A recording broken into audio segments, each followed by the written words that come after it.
Hello from OGS Mechanics workshop. We have here today a BMW X-Series where the transmission has been replaced because of an internal fault. This has been replaced as per customer request with a second-hand unit.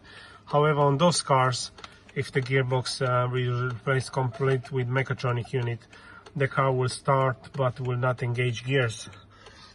What we have done here, we have reset and reprogrammed the transmission, the donor transmission, onto the car. So this will now work correctly. All the gears are engaging.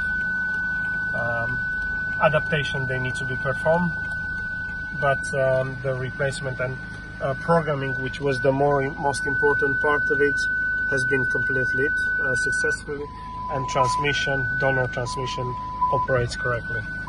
Thanks for watching OGS Mechanics, and again, this is a glimpse of the work that we do in our workshop.